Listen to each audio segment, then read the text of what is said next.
Books on Tape presents Sins Out of School, a Dorothy Martin mystery by Jeanne M. Dams. Read by Kate Redding. Chapter 1. Now, let's see. I sat at the kitchen table with my shopping list in front of me, talking half to myself, half to my husband, who was finishing his second cup of coffee. I've ordered the turkey, but I'll have to pick it up at the last minute. It's too big to fit in the fridge. Thank goodness the care package came from Hillsburg last week. I don't know where I would have found the fresh cranberries or the cans of fried onions. So, celery, yams, green beans, pumpkin, and I'd better get some more onions for the stuffing. The phone rang. Alan put down his coffee cup and reached for it. Alan Nesbit here.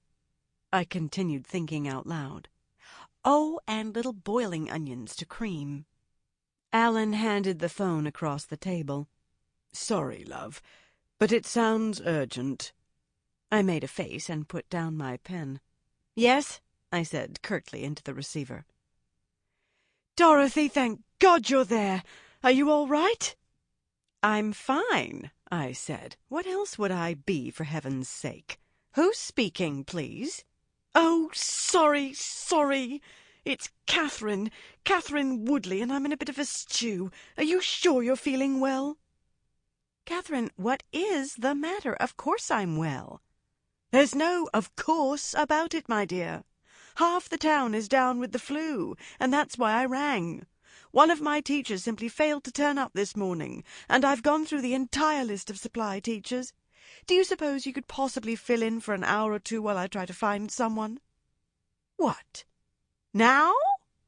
My dear woman, it's 3 days before Thanksgiving. Thanksgiving? There was a silence at the other end of the phone for a moment before Catherine said doubtfully, Oh, yes, the American holiday. Yes, indeed, and I'm having 10 people for dinner, and I'm up to my ears in grocery shopping and cleaning, and Dorothy, I'm up to my ears in 9-year-olds. I'm desperate, truly, or I wouldn't have bothered you. It's not even legal for you to teach. You're not officially qualified, but we can pretend you're an aide, and I don't know what else to do. She ended on something very close to a wail. I rolled my eyes at Alan and sighed. Very well. I have slacks on, though. Don't your teachers usually wear skirts? At this moment, I'd welcome you in a bathrobe. Yes, Jeremy, just a moment. Oh, well then, look, Dorothy, I must go. 10 minutes? 20, I said into nothingness. She had hung up. Catherine Woodley, I said to my husband. There's a crisis at St. Stephen's. She wants me to fill in for an hour or two. I gathered you had once again been roped into something. What about the supply teachers? The flu epidemic's used them all up. Look, could you drive me over? I don't think it's at all easy to find a place to park there. It's never easy to find a place to park anywhere in Sheerbury. A beautiful little town, called a city only by virtue of its cathedral, Sheerbury was laid out in the 11th and 12th centuries, and somehow the town planners, if there were any, failed to take the automobile into consideration. World War II bombs created instant parking lots in many English cities and towns, but Sheerbury was largely spared, so parking is always an adventure. Usually I walk or take one of the efficient little minibuses, but this was an emergency. I made a quick trip to the bathroom, not sure when I'd get another chance, and put on the first hat that fell to hand, as Alan got the car out of our diminutive garage. I'd known Catherine Woodley for 3 years or so. She was head teacher at St. Stephen's, the local primary school, and we'd met at a cocktail party. When I was introduced as an American and a retired teacher, our common interests had led us into conversation. I'd learned a lot about the English educational system, though I'd gone home somewhat more confused than before. I had, since, figured out a few things. One was that the system had been undergoing constant change for the past generation or so, and expatriate Americans weren't the only ones who were confused. Simply put, however, it seemed that there were essentially 2 strata of English schools. Wealthy and or influential parents sent their children to prep schools and then to public schools in their sense of the term. We would think of them as private schools. They were usually boarding schools and were often, though nowadays not always, segregated by sex. The rest of the school-age population went to state-run schools, which were inexpensive, though not entirely free. They might or might not also be affiliated with a church, depending on the history of their development. These most closely resembled public schools in our use of the term, although even in schools with no church affiliation, the students were required to participate in a collective act of worship every day. As an American accustomed to rigid separation of church and state, I found this startling. There was also a handful of entirely private schools run by nonconformist, neither Church of England nor Roman Catholic religious groups. These had no state support and were patronized almost entirely by members of the churches in question. Even these small schools, though, however nonconformist in any sense, were required to conform to the standards of the national curriculum. I had never actually been inside St. Stephen's. I knew it was, despite its name, not associated any more with any church. I had only the vaguest idea of what Catherine's job actually was, though I knew that head teacher was more or less equivalent to our principal.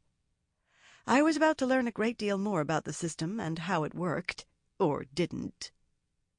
I had no time at first to talk to Catherine, whose tiny office when I walked in was a scene of chaos just barely under control.